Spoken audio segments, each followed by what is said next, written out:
Another day, another vlog. Thank you Lord for this day. Hi there! Welcome back again to a day in my life. Hindi ko nga maintindihan minsan kung bakit ko pa nga tinawag tong vlog ko na a day in my life. Dito lang naman ako sa kusina umiikot.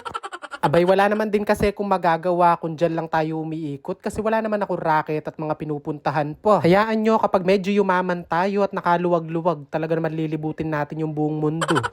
Anyway, nung mga oras nga na yan, kakatapos ko lang magkape at pa-scroll-scroll nga ako dito sa social media. Yung pag-scroll-scroll ko nga sa Facebook, may purpose naman. Kasi naghahanap talaga ako ng pwede ko nga lutuin ngayong araw. Ngayong araw nga na to, labada day din nga namin. Kaya naman nung marinig kong huminto na nga yung washing, pinilipit ko na nga yung mga pinapaikot ng nanay ko. Konti lang din naman yung mga labahin namin ngayon. Kaya nga sinabay na ng nanay ko yung mga pobre kama at mga punda ng unan. Maganda naman din yung sikat ng araw ngayon. Kaya isinama na nga pati yung mga makakapal na kumot. At nang matapos ko ngang isa lang yung mga kumot, heto, saktong-sakto nga dumating na yung nanay ko at meron na nga siyang dalang ulam na iluluto ko ngayon. Bali 2 bangus nga yan at 1 kilong tilapia at lutuin ko daw na parang bistek. Kung mapapansin nyo nga, medyo marami nga ilulutuin natin ngayon dahil nga magdadala ng ulam sa may bisita. Mas madali lang din kasi lutuin yung bistek, kaya naman ayan, pagkadating nga, agad ko na nga nilinisan itong mga tilapia. Bali yung 4 na tilapia, uulamin nga namin at yung 2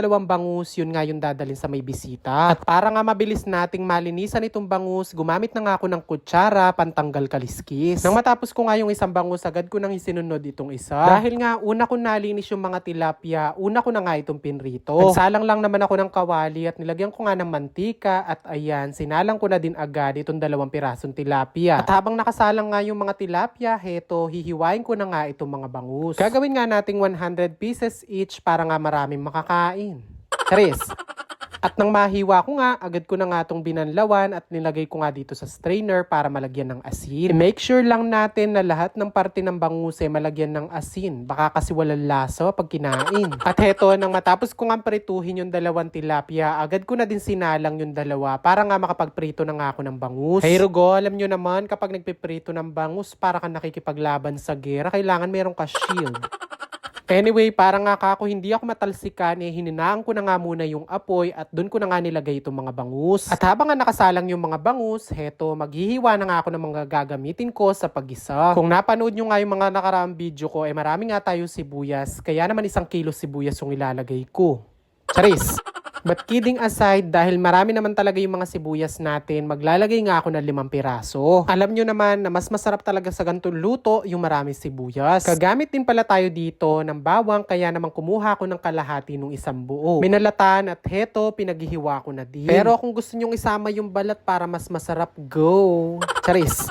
Para nga mas lalo sumarap yung ating bistek o parang adobo lang talaga to, heto, gagamit din pala tayo dito ng ilang pirasong kamatis. Bahala na nga kayo kung anong gusto nyong itawag sa niluluto kung to, basta ang mahalaga masarap siya. O diba, itaas ang sariling bangko ng atsinyo.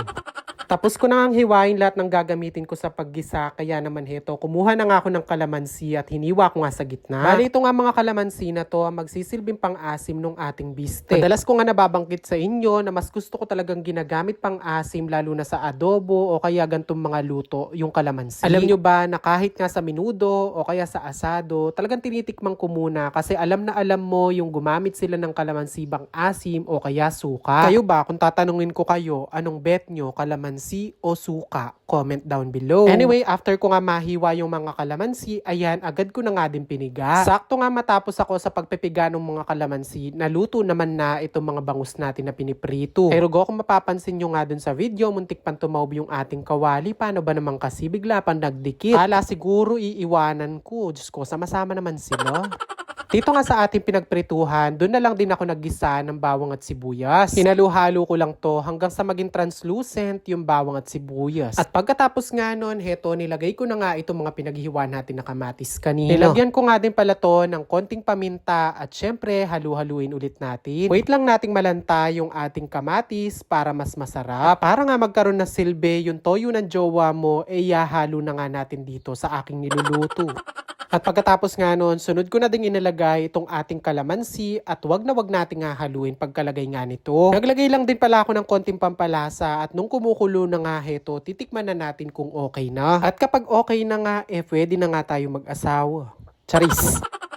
Nung medyo nag-evaporate na nga yung ating sabaw, ilalagay na nga natin itong mga bangus. Dahil nga mas mabilis malusaw yung mga tilapia, huli ko na nga itong nilagay. At bago nga tuluyang maluto itong ating beefsteak, nilagay ko na nga din pala itong mga siling haba. Very optional lang naman yung paglalagay ng ganto. Kung wala, pwede naman din. Bali, pinakuluan ko lang ng mga ilang minuto at heto, ready to eat na nga at ready to serve na itong ating beefsteak. Perfect na perfect nga itong ulam na to, lalo na ngayong mahal na araw at kung ayaw mong kumain ng karne. Sakto mag-11 nga nang matapos ako magluto at heto, pinrepare ko na nga din pala itong dadalhin sa bisita. Nagsandok na nga din pala ako ng konting kanin na makakain nga bago nga ako umalis. Ng mga oras nga na to ay nagmamadali na din akong kumain dahil nga yung ulam na dadalhin ko pang tanghalian nga. Kaya naman kung wala ka pa naiisip na iluto ngayong mahal na araw, heto na yung sign. After ko nga kumain naghanap lang ako ng eco bag para nga may paglagyan itong mga dadalhin kong ulam sa bisita. Sama-sama ko na nga ilalagay dito sa eco bag pati nga yung ulam na pinapadala ng tita ko. At nang matapos ko nga may prepare, agad na nga akong bumiyahe papunta ng bisita. Pagkadating ko nga dito, heto na nga yung dinatnan ko. Nagbabasa na nga sila ng pasyon.